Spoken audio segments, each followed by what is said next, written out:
ഒരുപാട് മിസ് ചെയ്തു ദേവാ.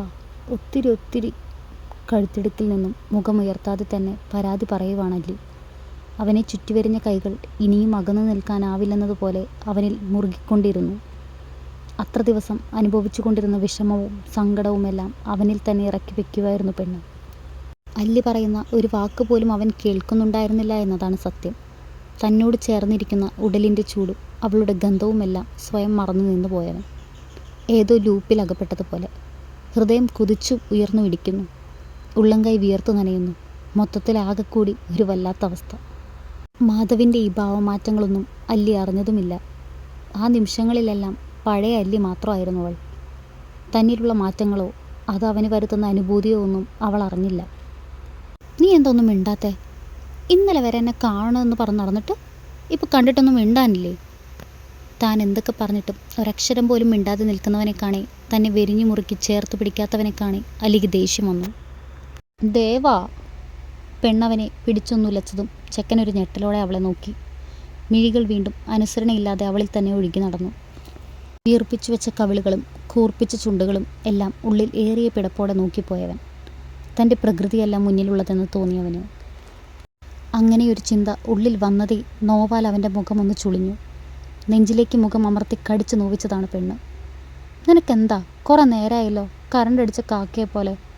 കടിച്ചിടമൊന്ന് ചുണ്ടു ചേർത്ത് മുത്തിക്കൊണ്ട് അവൾ ചോദിച്ചത് വിയർത്തു പോയവൻ. മുൻപും അവളിങ്ങനെ ചെയ്തിട്ടുണ്ട്. തന്നെ കെട്ടിപ്പിടിച്ചിട്ടും ഉമ്മ വെച്ചിട്ടും കടിച്ചിട്ടും എല്ലാം ഉണ്ട്. എന്നാൽ ഇപ്പോൾ അന്നൊന്നുമില്ലാത്തൊരു പെടച്ചിലാണ് അവനിൽ. എന്തിനെന്ന് പോലും അറിയാത്തൊരു വെപ്രാളം. എന്തൊരു ദുഷ്ടനാ ദേവാ നീ! കാണാൻ കൊതിച്ചു നിന്നിട്ട് നീ ഒന്നും മിണ്ടുന്നു പോലും ഇല്ലല്ലോ. അല്ലിയുടെ ശബ്ദം ഒന്നിടറിപ്പോയി. ഇതൊന്നും ആയിരുന്നില്ല പെണ്ണ് പ്രതീക്ഷിച്ചത്. തനിക്ക് മുന്നേ അവൻ തന്നെ ചേർത്ത് പിടിക്കുമെന്നും ഇത്രയും ദിവസം കാണാതെ മിണ്ടാതെ ഇരുന്നതിന് പരാതി പറയുമെന്നും ഒക്കെ വിചാരിച്ചു നിന്നവൾ. അവൻ്റെ ഈ പ്രതികരണത്തിൽ ഒട്ടും തൃപ്തിയായിരുന്നില്ല എന്ന് വേണം പറയാൻ.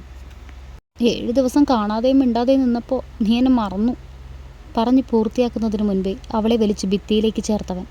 പെണ്ണെന്ന് ഞെട്ടുമ്പോഴേക്കും പുറകെ അവൻ്റെ ശരീരവും അവളിൽ അമർന്നു. ഇത്തവണ പിടഞ്ഞു പോയത് അല്ലിയാണ്.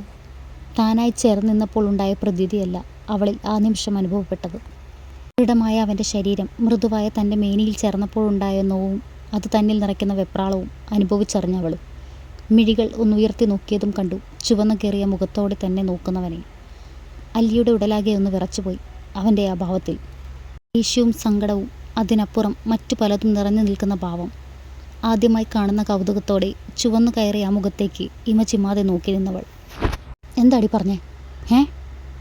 ഇനി ഒരിക്കൽ കൂടി നീ ഇങ്ങനെ പറഞ്ഞ വെറുതെയെങ്കിലും മനസ്സിലായി ചിന്തിച്ചു പോയാൽ കൊല്ലും നിന്നെ ഞാൻ. എന്നിട്ട് ഞാനും ചാവും. അലറിക്കൊണ്ട് പറയുന്നവനെ കണ്ണും മിഴിച്ച് നോക്കി നിന്നവൾ. ഇങ്ങനെ നോക്കല്ലടി എന്നെ, ഉള്ളിലായി പതിയെ പറഞ്ഞുകൊണ്ട് അവളിൽ നിന്നും മുഖം തിരിച്ചവൻ.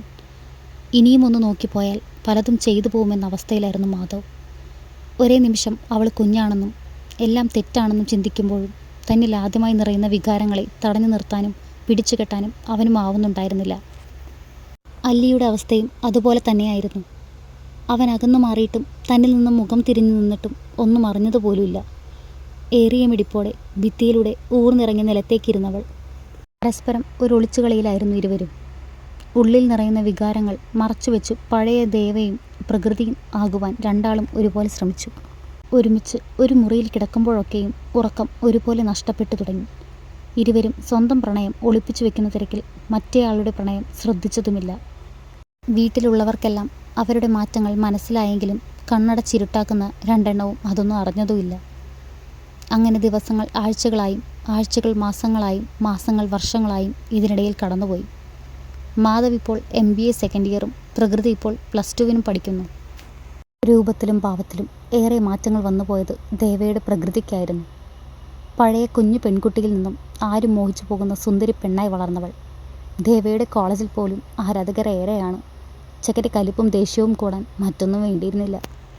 ചിറകിനുള്ളിൽ എന്നതുപോലെയായിരുന്നു അവളെ അവൻ പൊതിഞ്ഞു പിടിച്ചു കൊണ്ടു നടന്നത്, ആരുടെയും ദൃഷ്ടിയിൽ ചെന്ന് പെടാതെ.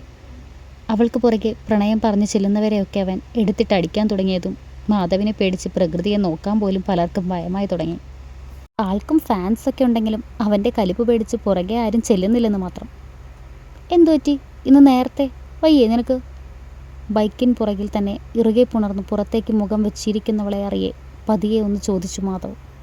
അവൻ്റെ കോളേജ് കഴിഞ്ഞാലും അരമണിക്കൂർ കൂടി കഴിഞ്ഞിട്ടാണ് അല്ലിയുടെ സ്കൂൾ വിടുന്നത്. അതുവരെ ഗ്രൗണ്ടിൽ വെറുതെ ഫോണും നോക്കിയിരിക്കും ചെക്കൻ.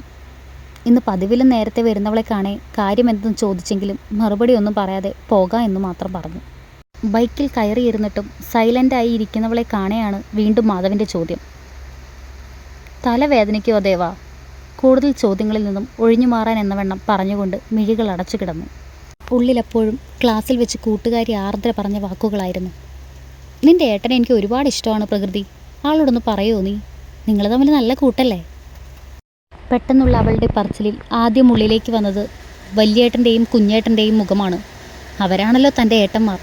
അതുകൊണ്ട് തന്നെ കുഞ്ഞിലെ മുതൽ അവരുടെ വിവാഹം പറഞ്ഞു ഉറപ്പിച്ചു വെച്ച കാര്യം അവളോട് തുറന്നു പറഞ്ഞു. വെറുതെ ഒരു പ്രതീക്ഷ കൊടുക്കണ്ടല്ലോ എന്ന് കരുതിയാണ്.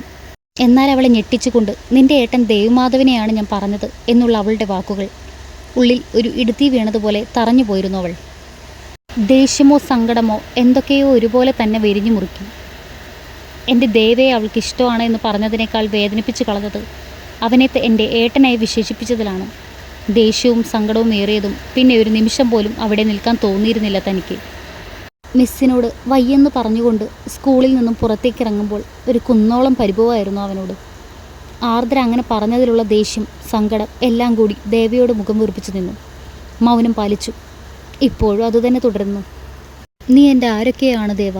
ഒരു പക്ഷേ നിനക്ക് മാത്രം എൻ്റെ ജീവിതത്തിൽ അലങ്കരിക്കാനുള്ള സ്ഥാനം. അല്ലി പോലും അറിയാതെ കണ്ണു നിറഞ്ഞൊഴുകി അവൻ്റെ ഷർട്ടിനെ നനയിച്ചതും മാധവ് വേഗം വണ്ടി സൈഡിലേക്ക് ഒതുക്കി. ഒട്ടും വയ്യേ നിനക്ക്? ബൈക്കിൽ നിന്നും ഇറങ്ങി ആദിയോട് ചോദിച്ചതും കരഞ്ഞു ചുവന്ന് മുഖമുയർത്തി നോക്കിയവൾ. ഉള്ളുപിടഞ്ഞത് അവൻ്റെ ആയിരുന്നു. എന്താടാ, എന്തിനാ കരയുന്നേ? കവിളിനെ നനച്ചു പെയ്ത് നീർത്തുള്ളികളെ തുടച്ചു കൊടുത്തുകൊണ്ട് അവൻ ചോദിച്ചതും മറ്റൊന്നും പറയാതെ ആ നെഞ്ചിലേക്ക് മുഖം അമർത്തി വെച്ചു അല്ലി. നമുക്ക് ഹോസ്പിറ്റലിൽ പോകാൻ കുഞ്ഞാ. അച്ചുവേട്ടനെ കാണിച്ചിട്ട് വരാം. ആദിയോടെ പറഞ്ഞുകൊണ്ട് അവൻ ചേർത്ത് പിടിച്ചതും വേണ്ട എന്നതുപോലെ തലയനക്കി പെണ്ണു. പറഞ്ഞതനുസരിക്ക് പ്രകൃതി. ചെക്കൻ്റെ സ്വരം ഒന്ന് കടുത്തു വന്നതും ദേഷ്യവും സങ്കടവും എല്ലാം കൊണ്ട് അവൻ്റെ നെഞ്ചിലായി അമർത്തി കടിച്ചു കളഞ്ഞവൾ. കിഴികൾ ഇറുകെ അടച്ച് ഒന്ന് എരിവ് വലിച്ചുപോയി മാധവ്. നീ ഒരു ദുഷ്ടനാ ദേവ. എന്നോട് ഒട്ടും ഇഷ്ടമില്ല നിനക്ക്. ഏങ്ങി കരഞ്ഞുകൊണ്ട് പറയുന്നവൾ അവൻ്റെ ചുണ്ടിൽ അത്രയും മനോഹരമായൊരു പുഞ്ചിരി വിരിയിച്ചു. പറയുന്നത് കേട്ടില്ലേ, തനിക്ക് അവളെ ഇഷ്ടമല്ലെന്ന്. അത്രയും ഭ്രാന്തമായി താൻ മറ്റാരെയാണ് സ്നേഹിക്കുന്നത്? ഉള്ളിൽ നിറയുന്ന പ്രണയം മുഴുവൻ അവളറിയാതെ അടക്കി നിർത്തുന്നതിൻ്റെ പാട് തനിക്ക് മാത്രമേ അറിയൂ. നീ പറഞ്ഞതിന് നീ അനുഭവിക്കും പ്രകൃതി. കുനിച്ച് കാതോരം ചുണ്ടുകൾ അമർത്തിക്കൊണ്ട് ഒരു രഹസ്യം പോലെ അവൻ പറഞ്ഞതും ഉള്ളിൽ ഏറിയ പിടച്ചലോടെ മിഴികൾ ഇറുക്കെ അടച്ചു കളഞ്ഞവൾ അവനറിയാതെ. ഹോസ്പിറ്റലിൽ എത്തിയതും അവളെ എടുത്തുകൊണ്ട് തന്നെ കാഷ്വാലിറ്റിയുടെ ഉള്ളിലേക്ക് കയറിയവൻ. താഴെ നിർത്തുന്നുണ്ട് ദേവാ, ഞാൻ നടന്നോളാം. ചുറ്റുമുള്ളവരെല്ലാതും വല്ലാതെ നോക്കുന്നത് കണ്ടതും പെണ്ണവൻ്റെ കയ്യിൽ കിടന്നൊന്ന് കുതറി നോക്കി. കലിപ്പിച്ച് പിടിച്ചൊരു നോട്ടം തിരികെ കിട്ടിയതും ഇനിയും വാശി കാണിച്ചാൽ ഹോസ്പിറ്റലാണെന്ന് പോലും നോക്കാതെ അവൻ ദേഷ്യപ്പെടുമെന്ന് അറിയാവുന്നത് കൊണ്ടും മിഴികൾ ഇറുക്കെ അടച്ച് അവൻ്റെ കൈക്കുള്ളിൽ അടങ്ങിക്കിടന്നു പെണ്ണ്. കണ്ണ, മോൾക്ക് എന്തോ പറ്റി? ഇരുവരെയും കണ്ടതേ അച്ചു ഓടി വന്ന് ആദിയോടെ ചോദിച്ചു. ഒന്നുമില്ല വല്യേട്ടാ, തല വേദനിക്കുന്നെന്ന് പറഞ്ഞു പോയി ഞാൻ, അതിനാണ്. ദേവയെ ഒന്ന് കലിപ്പിച്ച് നോക്കിക്കൊണ്ട് അച്ചുവിനോടായി പറഞ്ഞതും അതിലും കൂടുതൽ പ്രതീക്ഷിച്ചത് കൊണ്ടോ എന്തോ അച്ചുവിന് ഞെട്ടലൊന്നും തോന്നിയില്ല. നീ മോളെ എൻ്റെ ക്യാബിനിലേക്ക് ഇരുത്ത്, ഞാൻ അങ്ങോട്ട് വരാം. രണ്ടിനെയും നോക്കി ഒരു ചിരിയോടെ പറഞ്ഞതും മാധവ് അവളുമായി നേരെ അച്ചുവിൻ്റെ ക്യാബിനുള്ളിലേക്ക് കയറി. അവരുടെ തന്നെ ഹോസ്പിറ്റലായതുകൊണ്ട് രണ്ടിനെയും സ്റ്റാഫുകൾക്ക് നല്ല പരിചയമാണ്. അറിയുന്നവർക്കെല്ലാം അല്ലി ഒരു പുഞ്ചിരി സമ്മാനിക്കുമ്പോൾ ആരെയും ഒന്ന് നോക്കുക പോലും ചെയ്യാതെയാണ് മാധവിൻ്റെ നടത്തം. ഇങ്ങനെ മുഖം വീർപ്പിച്ച് അത് പൊട്ടിപ്പോവും ദേവാ. അവിടെയുള്ള ബെഡിലേക്ക് അവളെ കിടത്തുന്നതിനോടൊപ്പം അവനോടായി പറയുന്നുണ്ട് പെണ്ണ്. ഓ, എനിക്കും കൂടി വേണ്ടി നീ അവരോടൊക്കെ ചിരിക്കുന്നുണ്ടല്ലോ. ഒന്ന് പുച്ഛിച്ച് വിട്ടുകൊണ്ട് അവൻ പറഞ്ഞതും നേരത്തൊരു പുഞ്ചിരി അവളുടെ അതരങ്ങളിൽ മിന്നി മാഞ്ഞുപോയി. കുശുമ്പൻ. ഉള്ളമറിയാതെ മൊഴിയുമ്പോൾ അത്ര നേരം ഉണ്ടായിരുന്ന നോവെല്ലാം മാഞ്ഞുപോയതുപോലെ അവൻ തൻ്റെ മാത്രമാണെന്ന് ഒരിക്കൽ കൂടി ഉള്ളിൽ ഉറപ്പിച്ചു അവൾ. ഒത്തിരി വയ്യടി. അടുത്തുള്ള ചെയറിലിരുന്ന് അവളുടെ നെറുകയിൽ പതിയെ തഴുകിക്കൊണ്ടാണ് ചോദ്യം. നേരത്തെ ഉണ്ടായിരുന്ന ദേഷ്യമോ കുശുമ്പോ ഗൗരവമോ ഒന്നും ആ നിമിഷം അവനിൽ ഉണ്ടായിരുന്നില്ല. ഒന്നുമില്ല ദേവാ, ചെറിയൊരു വേദന. എക്സാമൊക്കെ ആവാറായില്ലേ, ഒരുപാട് പഠിക്കാനുള്ളതിൻ്റെയാണ്. അവൻ്റെ മുഖത്തെ നോവിലേക്ക് ഉറ്റുനോക്കിക്കൊണ്ടാണ് അവളുടെ മറുപടി. തനിക്ക് വേണ്ടി മാത്രം അവനിൽ ഉടലെടുക്കുന്ന ആ ഭാവങ്ങൾ ഒക്കെയും അവൾക്ക് അത്രയും പ്രിയപ്പെട്ടതാണ്. എനിക്ക് ഉമ്മ താ ദേവാ. ഇളം ചുവപ്പ് കലർന്ന അവൻ്റെ അതിരങ്ങളിൽ മിഴികൾ ഉടക്കിയതും പതിയെ പറഞ്ഞുകൊണ്ട് അവനെ നോക്കി പെണ്ണ്. ഒരു നിമിഷം ഒന്ന് പതറിപ്പോയിരുന്നു മാധവ്. 1000 ഉമ്മകൾ കൊണ്ട് മൂടാനുള്ള മോഹമുണ്ടുള്ളിൽ. പക്ഷേ അതെല്ലാം അവളിലെ തൻ്റെ പ്രണയിനിക്ക് മാത്രമുള്ളവയാണ്. പ്രണയം കലരാത്ത ഒരു ചുംബനം പോലും അവൾക്ക് നൽകാൻ തനിക്കിനി ആവില്ലെന്ന സത്യം അവനും അറിയാം. ദുഷ്ടനാ ദേവാ നീ. എത്ര ഉമ്മ തരുന്നുണ്ട് ഞാൻ. എൻ്റെ ഉമ്മയെല്ലാം വാങ്ങി വെച്ചിട്ട് എനിക്ക് ഒരെണ്ണം പോലും തിരിച്ചു തരുന്നില്ലല്ലോ നീ. പണ്ടൊക്കെ എപ്പോഴും തരുമായിരുന്നു. ഇപ്പം എന്തൊരു ജാടയാ. പെണ്ണൊന്ന് പരിഭവിച്ചതും കുതിച്ചു കയറി ഹൃദയമിടിപ്പോടെ അവളിൽ നിന്നും മുഖം തിരിച്ചു കളഞ്ഞവൻ. എന്തോ കണ്ടുപിടിച്ചതുപോലെ അല്ലിയുടെ മുഖം ഒന്ന് വിടർന്നു. ചുണ്ടോളം വന്നെത്തിയ പുഞ്ചിരി അടക്കി പിടിച്ചുകൊണ്ടവൾ അവനെ മുഖം വീർപ്പിച്ച് നോക്കി.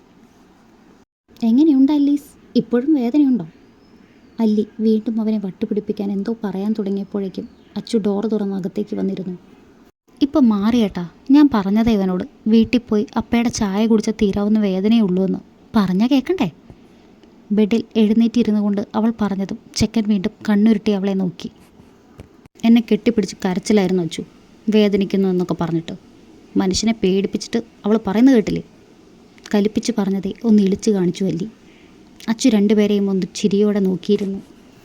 പതുക്കെ പ്രകൃതി. ചെക്കൻ ഇരുന്നിടത്ത് നിന്ന് എഴുന്നേറ്റുകൊണ്ട് അവളെ ചേർത്ത് പിടിച്ചു. ഒരു ചിരിയോടെ അവൻ്റെ കൈക്കുള്ളിൽ ഒതുങ്ങി നിന്നവൾ. അവരെ ഇങ്ങനെ കാണുമ്പോൾ എല്ലാം അത്രയും ഇഷ്ടം തോന്നിപ്പോകും അച്ചുവിന്. ഇങ്ങനെയും പ്രണയിക്കാമെന്ന് തോന്നും. കാണുന്നവർക്കെല്ലാം മനസ്സിലാവും ഇരുവരും പരസ്പരം എത്രമാത്രം സ്നേഹിക്കുന്നുവെന്ന്. മനസ്സിലാക്കേണ്ട രണ്ടും ഒട്ടും ഇത് അറിയുന്നുമില്ല.